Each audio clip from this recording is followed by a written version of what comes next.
Well, hindsight might be 2020, but the consequences of the COVID era are still with us. O'Keefe Media Group exposed a Johnson & Johnson scientist casually admitting that they knew that the vaccines did not work as advertised. Do you have any idea the lack of research that was done on those products? Joe Biden says that it's safe and effective, but he didn't know. There's no proof. I mean, none of that stuff was safe and effective. People wanted it. Who gave it to them? It's like, all right, you know what? Cancer patient's going to die anyway. I'm sure somebody's going to get sued for that stuff eventually.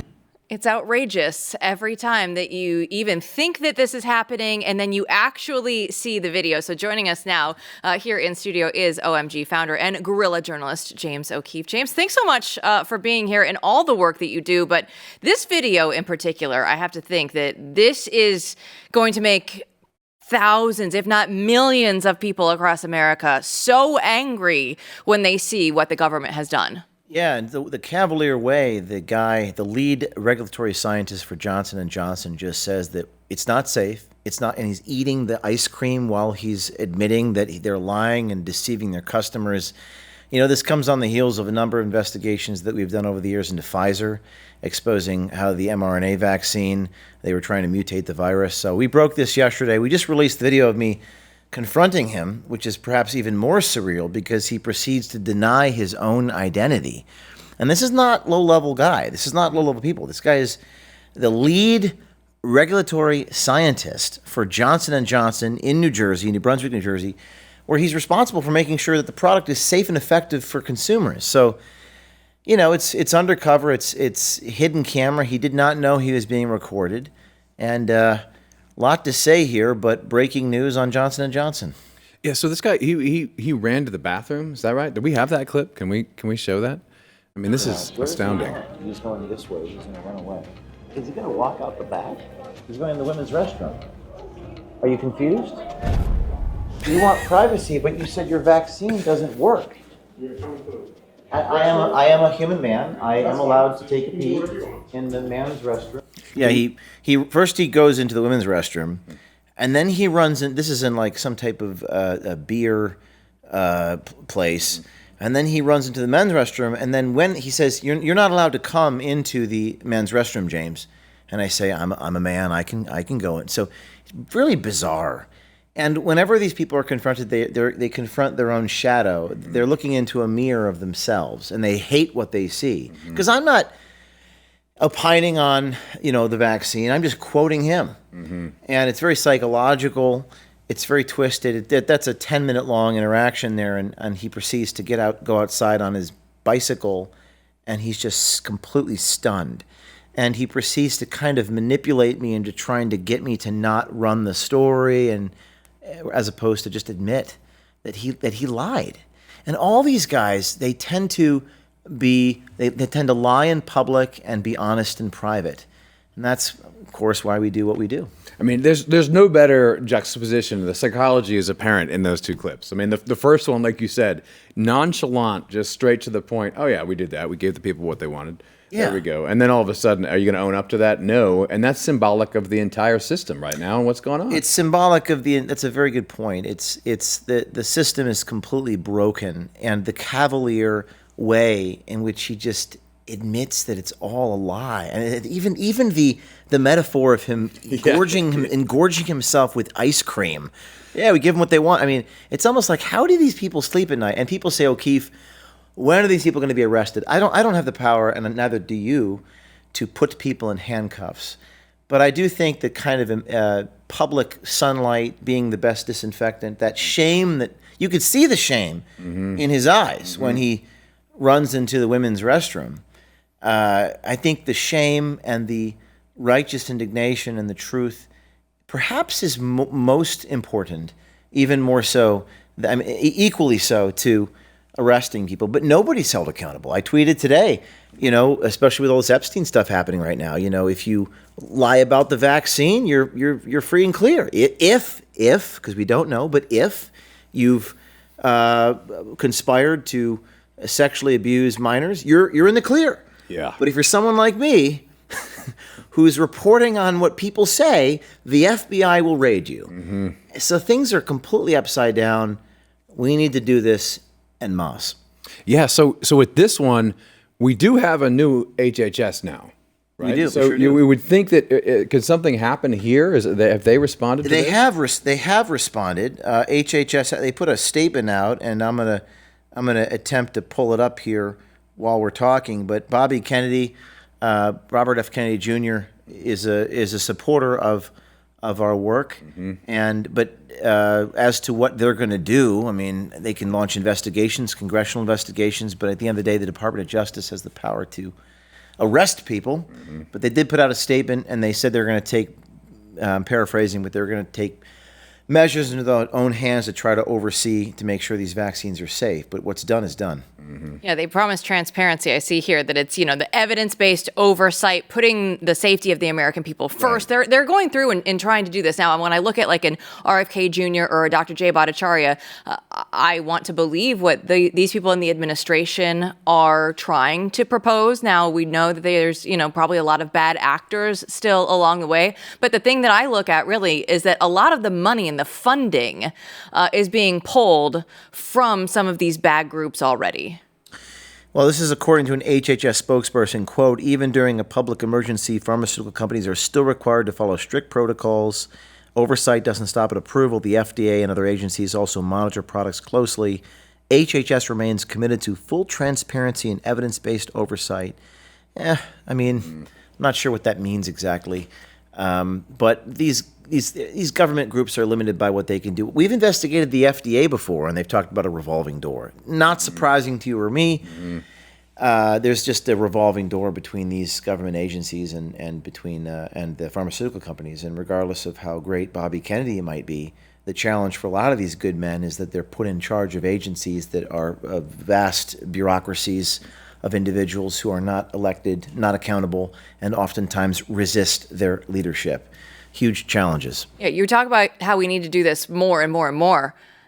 I'm still shocked that somebody's out there just willing to say all of these things publicly when they know that James O'Keefe is just running around filming people. That's a common thing I get is how can these people be so honest? And I think people fail to understand the psychosis, the dark triad personalities, the narcissism, the lack of self-awareness, the lack of introspection.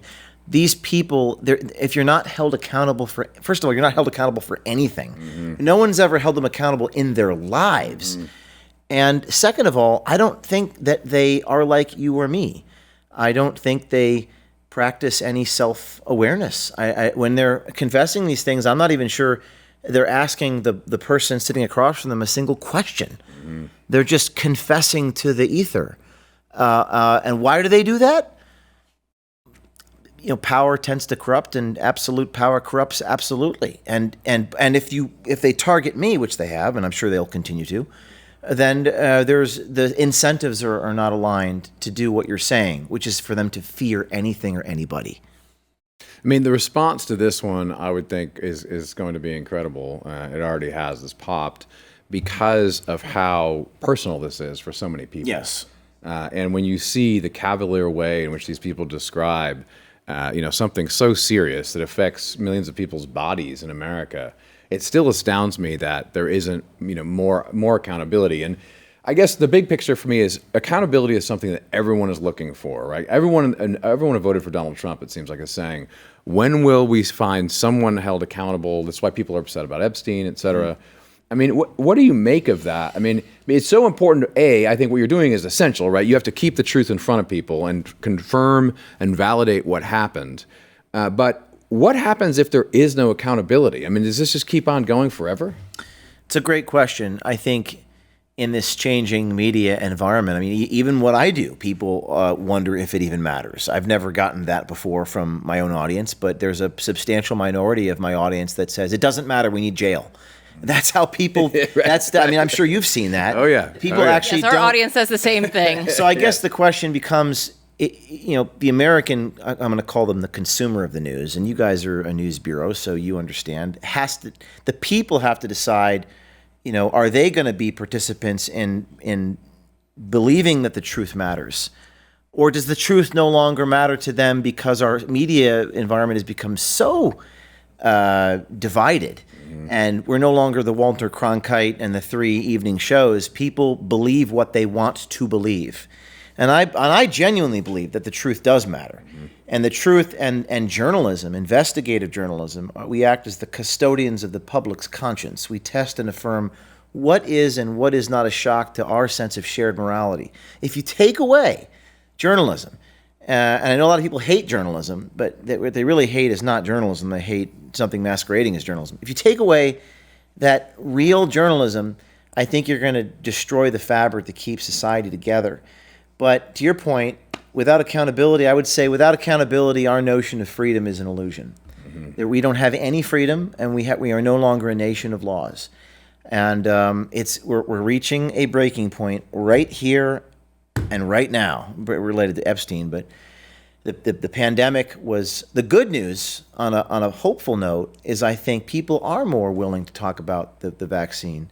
4 years ago, you get banned for publishing this. In fact, I was banned for publishing the stuff on Pfizer. They took the Pfizer expose down off YouTube. So the good news is I think we're trending in a direction where people can tell the truth, and we're going to need people in Washington, D.C. to grow a pair of balls. Yeah, absolutely. Long gone are the days of the 3 nightly news broadcasts, and we're all very thankful that those are gone, and you are constantly putting out more videos. So let's go ahead and take a look at a series that you have called American Swipers.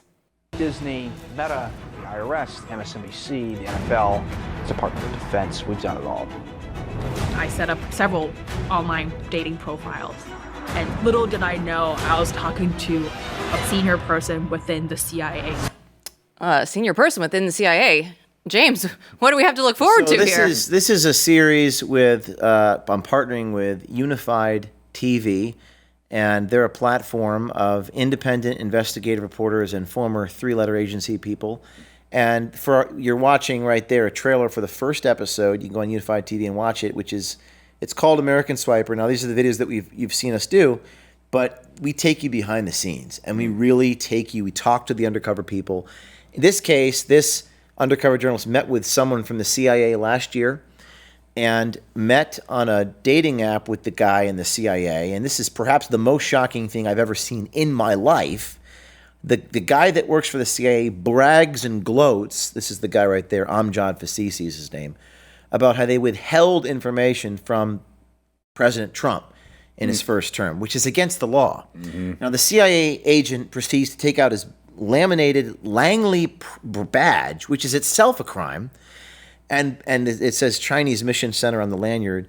And it's a really fascinating episode because we show you some stuff that didn't make the YouTube cuts. At one point, he starts saying, "Wait, are you recording me?"